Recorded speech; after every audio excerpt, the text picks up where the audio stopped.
Everybody.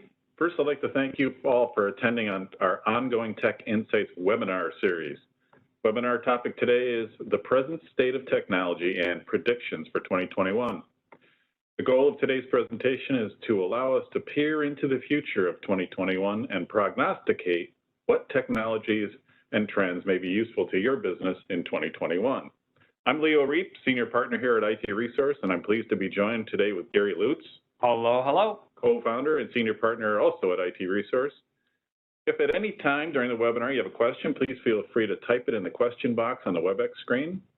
We'll do our best to answer those at the end of the presentation. And by attending today's webinar, you'll be entered into a drawing for a $50 Amazon gift card. First, a little about IT Resource.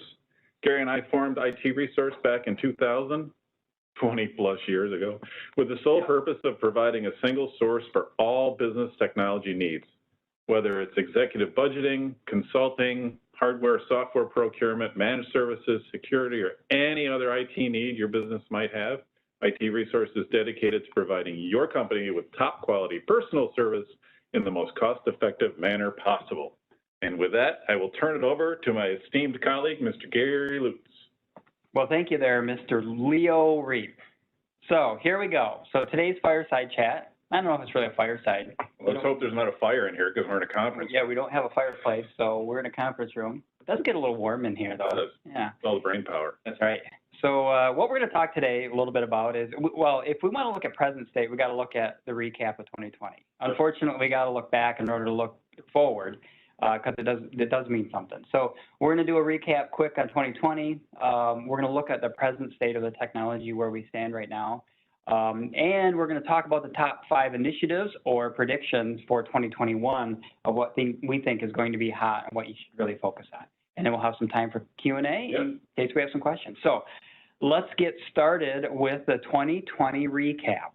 So 2020, obviously, everybody knows that 2020 was a tough year in a lot of ways. But when you look at it from a technology perspective, a lot of organizations were forced to implement remote workforce policies and solutions due primarily to the pandemic. In pretty short order, too. In pretty short order. So when you look at 2020, what the initiatives that folks wanted to do, they may not have had the opportunity to do that because they were refocused on the pandemic and how they're going to react to it. So when you think about, okay, what did they do then? So if we're in a new uncharted territory, what happened? Well, cloud adoption, that actually really started to kick off in 2020, particularly in the collaboration and security. So we saw an enormous amount of customers who were thinking about cloud saying, let's go, let's get in there. It increased substantially across the entire marketplace in 2020. So that's one of the things that people were doing. They were focusing on cloud. 2020 was really, really tough when it came to buying new hardware and peripherals. There was huge constraints. Not only did the pandemic make it where people are all buying the same type of equipment, but on top of that, the supply chain was really, really limited. So that really caused some headaches.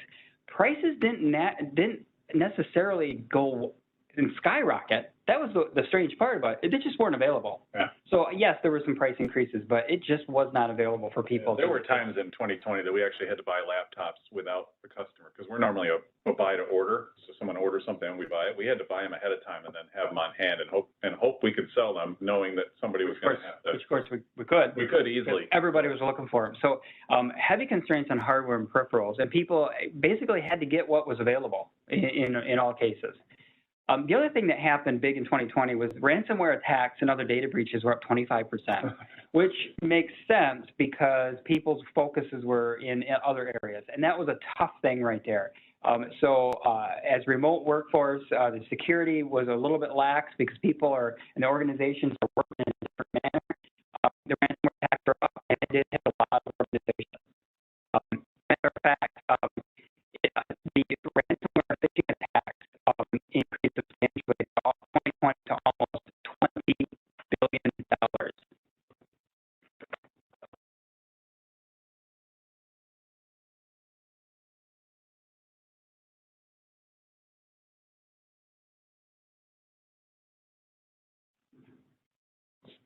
I apologize if we're breaking up a little bit, folks. I was just notified of that. I don't know if it's on our end or if it's, cloud in general, this new cloud, because huge increase in cloud adoption also caused that too for some of our customers.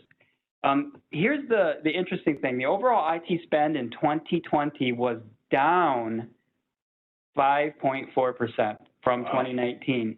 So you think about it and you go, okay, people seem to have been purchasing an enormous amount of equipment and cloud services and adoption, but the spend was actually down. So that's an interesting perspective on there. And one of the reasons for that is that there were a lot of cloud services that were being provided free of charge. Right. So when you look at it, that makes perfect sense. People adopted what they could to get by, and their spend was down because they were getting free services. So here's the interesting thing about 2020 in review.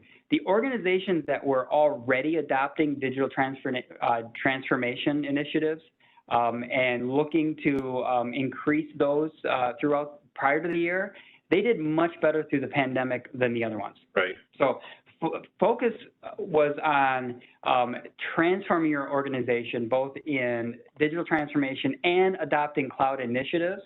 When the companies that were doing that prior fared much better throughout the pandemic, which makes sense. Yeah, they were prepared for the pandemic as opposed to those folks who are on premise. Yep, exactly. But the biggest risk to companies in 2020, and again going back, were ransomware attacks, data breaches, and employee security risks, which brought that on.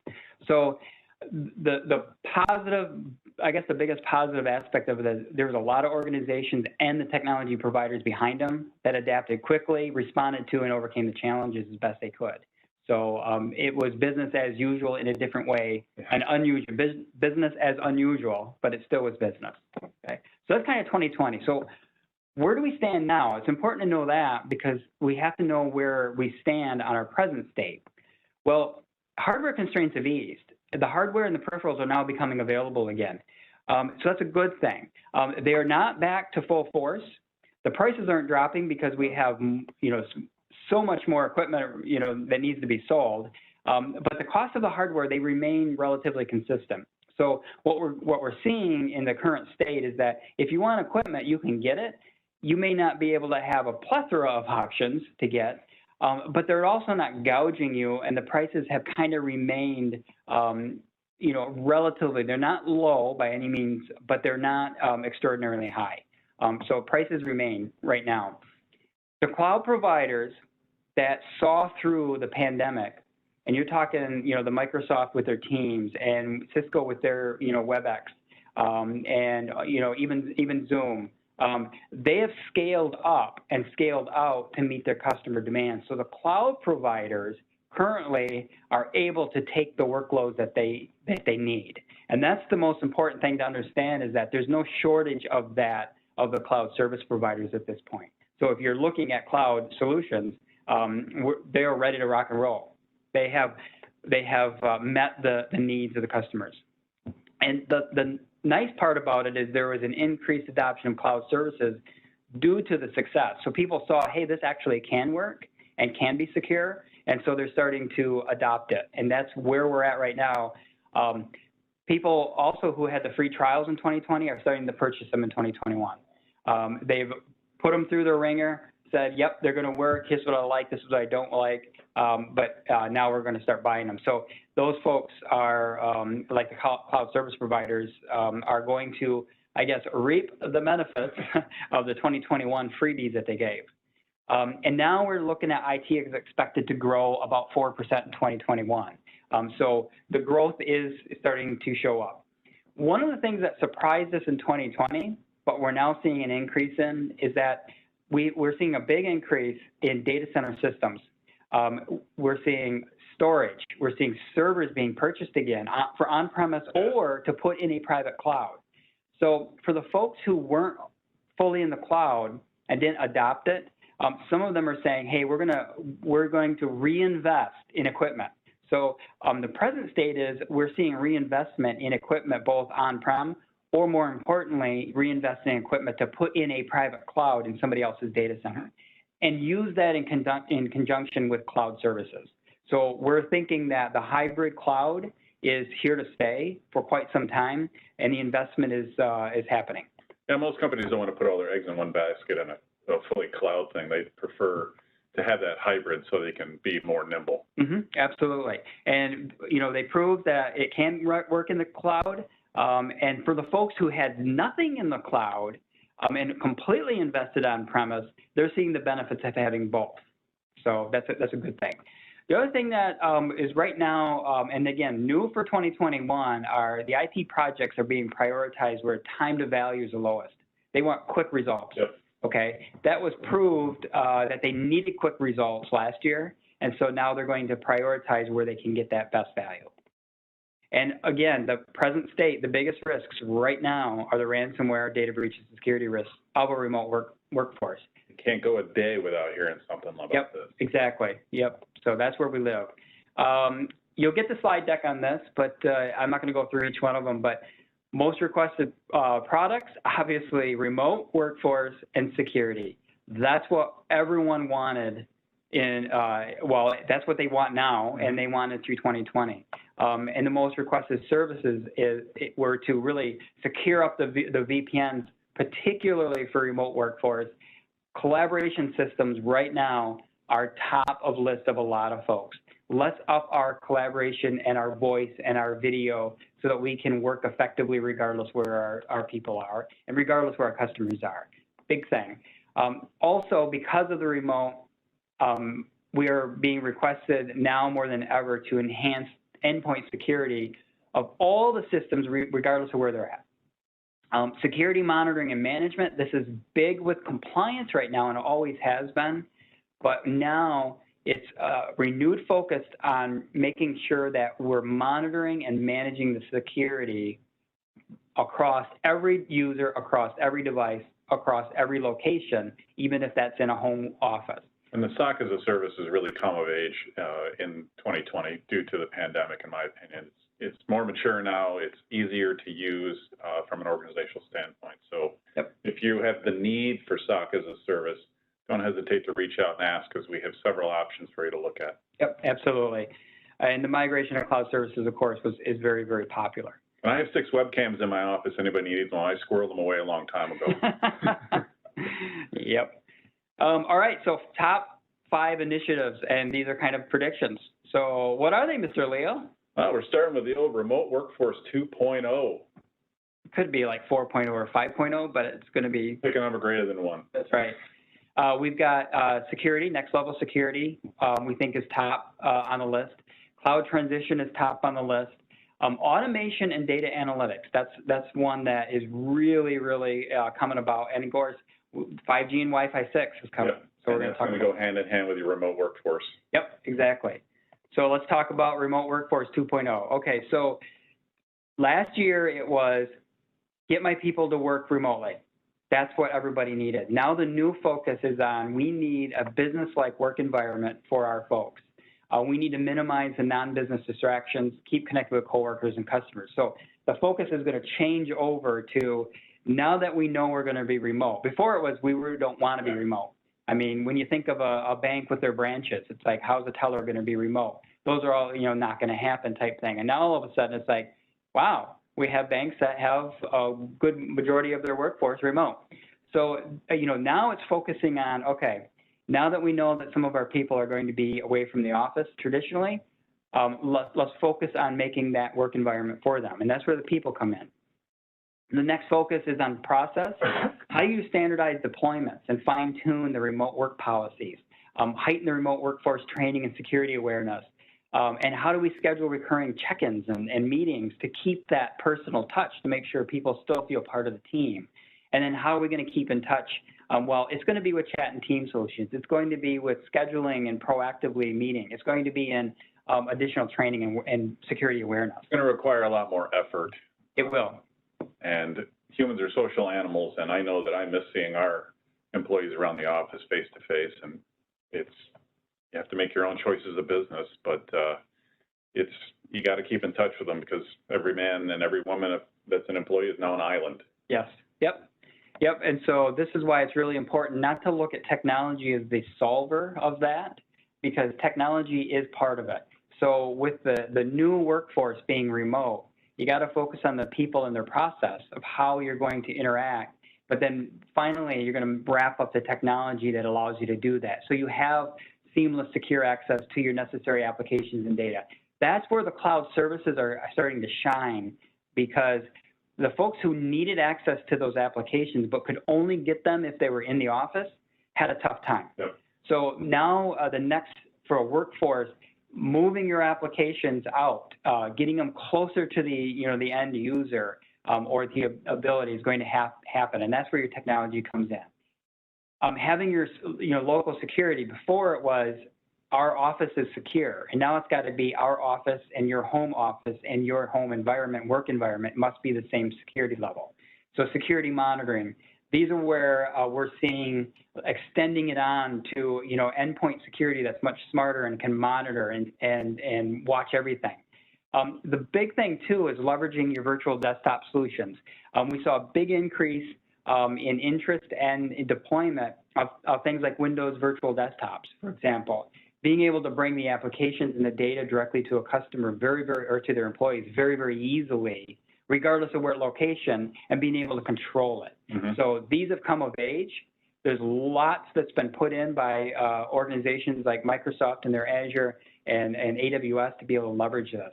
And the biggest thing too is that as folks went through having a VPN connection to an SD-WAN connection and having endpoint devices and security devices for the remote workers, that right there really is where the technology is going to focus coming in 2021.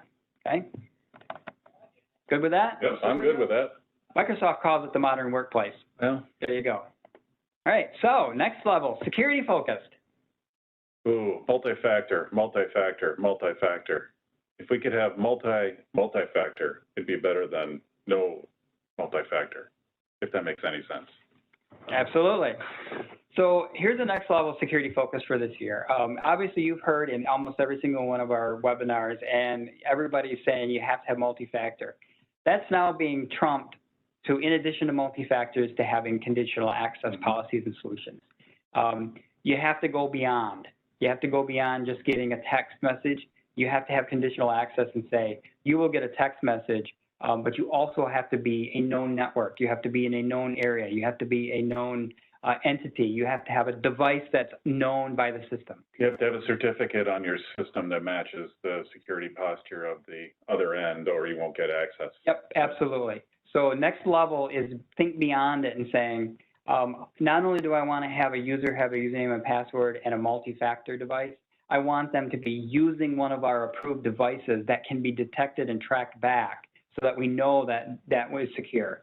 That rolls right into the advanced threat protection, which is end-to-end. So getting the ransomware detection and threats to be pushed out to a remote workplace office is what is key, because that right there is where a lot of the threats are coming in, and it has to be mitigated. So your next step is to make sure that people who are accessing your environment from secured devices that can be tracked, monitored, and managed at the same time. Again, data protection, encryption, and network access control. It's funny because we've seen a new uptick in regulatory oversight as well as auditors saying, hey, let's go back to the good old-fashioned network access control to make sure only approved devices, people, and systems can get on your network. Now it's being extended out to any of your networks, which may be in somebody's home. So the network access control is a big uptick now for your 2021, which you should put on your radar. Yeah, if you thought 802.1x was dead, it ain't. It's coming back. Yep, it's coming back. And then when on the compliance side, this is the other side of this, and that is we're seeing the big push. Now that 2020 taught us some things, I would say taught the industry some things, and the customers, now change management policies and procedures are now being looked at a little bit closer.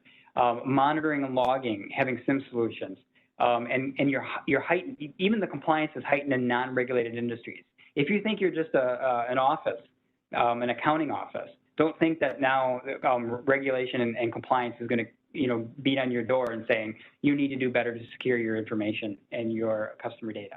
And again, the biggest thing is security operations monitoring, and that's having a people and some intelligence happening to watch everything going on, okay?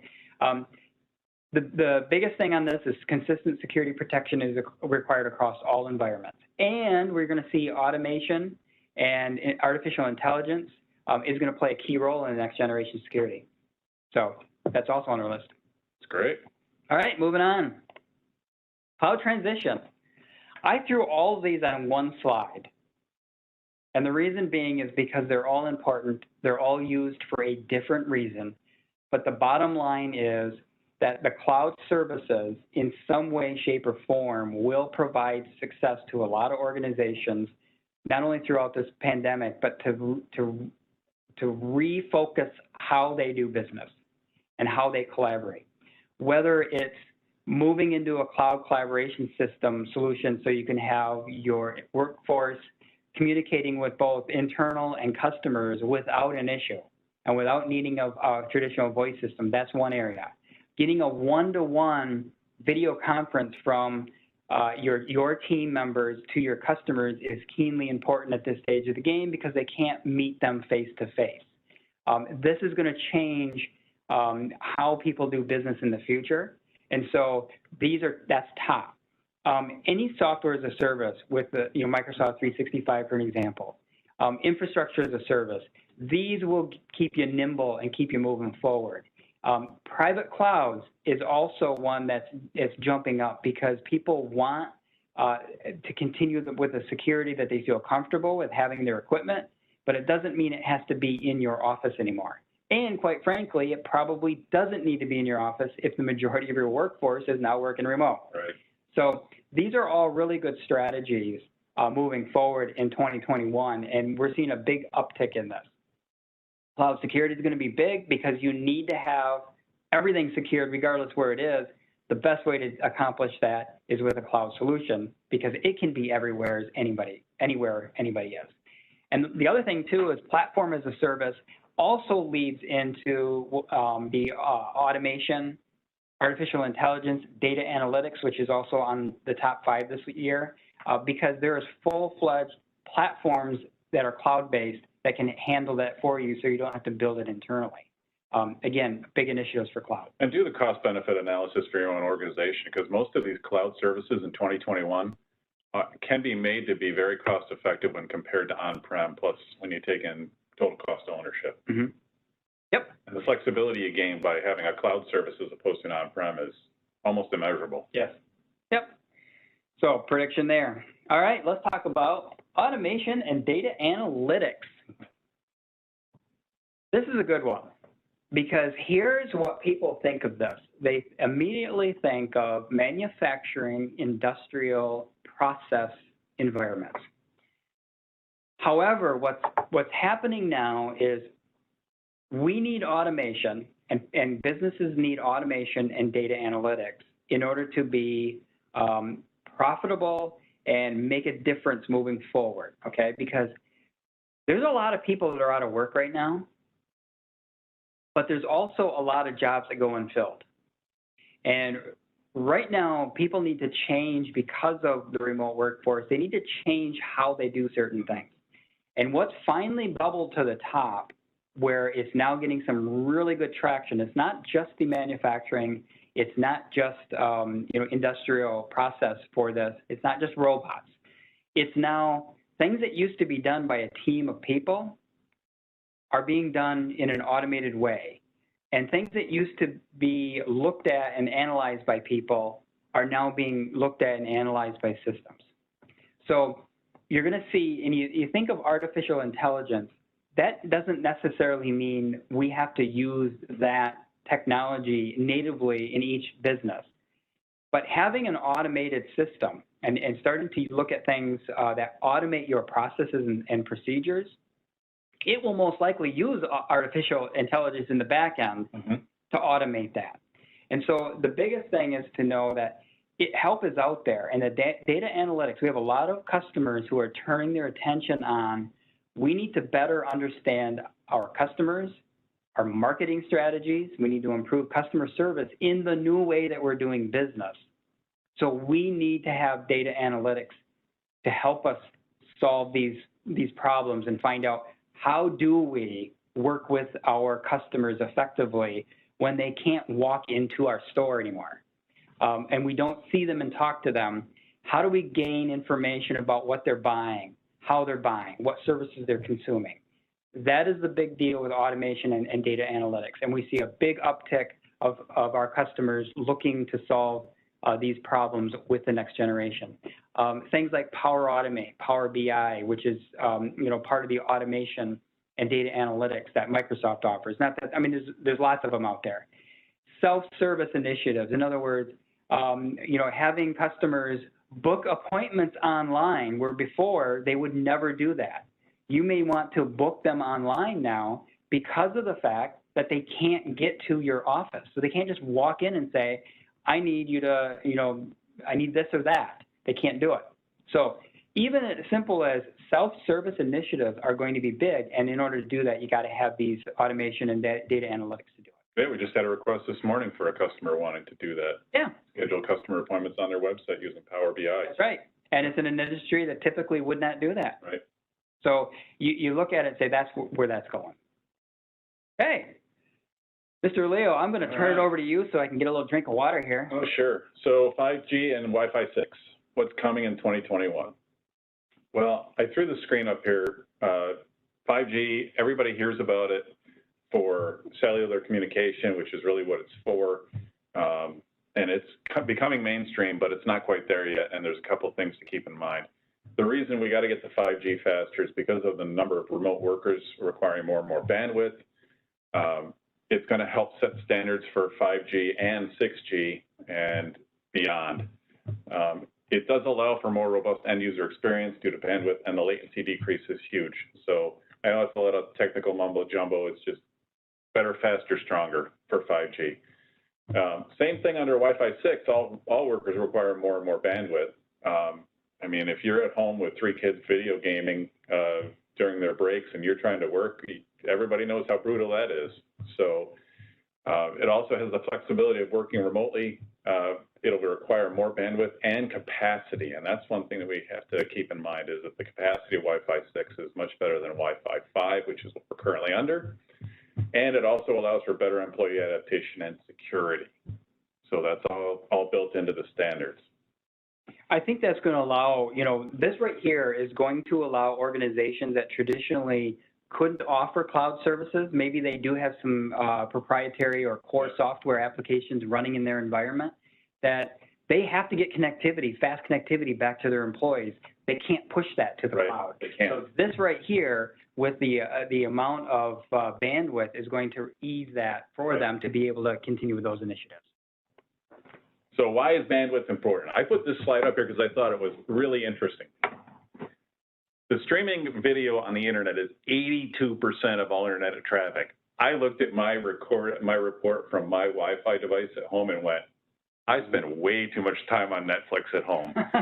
So you can imagine that if you're trying to work from home and somebody's streaming videos all day long, it's going to make it tough. So that's why bandwidth is important. We all know this, but it's a 70% increase over 2016.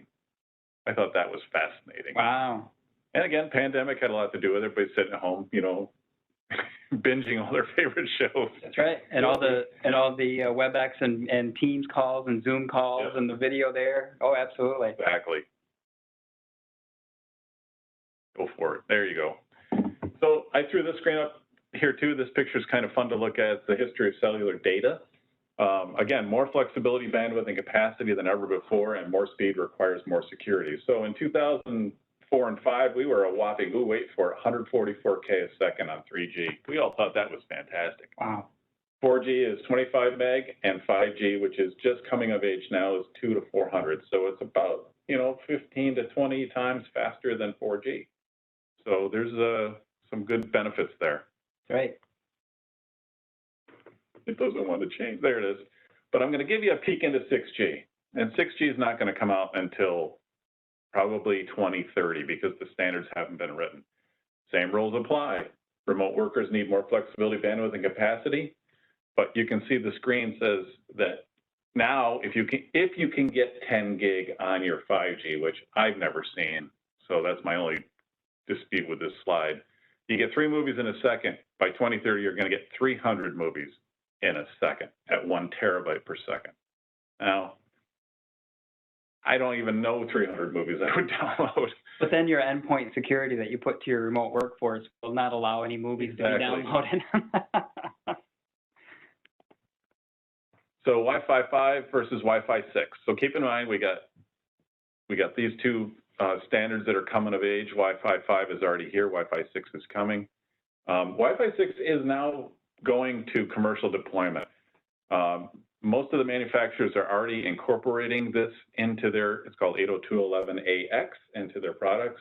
Newer laptops, just look for it if you're buying a new laptop because you'll be set for the future. But do the cost-benefit analysis for each situation before jumping into Wi-Fi 6. So your action on 5G and Wi-Fi 6. If your employees are going to continue to be remote 5G, you really have to get to. So I put this screen in here in pink for a reason because T-Mobile loves to do this on there. If you look at their coverage map, they give you a pink screen that makes you think it's all 5G. It's not. So look carefully and know what coverage your employees, depending on where they're at, if you're going to use a hotspot for their remote connectivity, make sure you know what they're going to get. Don't be disappointed. Don't spend a lot of money. Wi-Fi 6, because of its speed, is going to be limited by internet transport. That's great. You can have a Wi-Fi 6 capable device and a Wi-Fi 6 capable access point in your house, but your internet provider can't give you the bandwidth that you need anyway. So I wouldn't spend a lot of money on Wi-Fi 6. Look for the standards, get it, but your internet provider is not going to be able to handle it anyway. So push that out till 2022. All right. We're good, Mr. Leo? I'm good. Okay. So have any questions out there? Or do we have a quiet group today? We did such a fantastic job. We either put them all to sleep or answered all their questions. Yep. And we're only going with option B. Yes. And we're only 2 minutes over this time. That's pretty good. We're getting better. We're getting better. All right. Well, I think we're going to call it. Oh, don't forget about the... $50, you're going to get a survey after this closes. We will send you the slide deck when it gets done. And don't forget to fill out the survey and be entered into the drawing for the Amazon gift card. Absolutely. All right. Well, thank you, everyone, for joining us. And we'll for sure see you next month. All right. Y'all take care.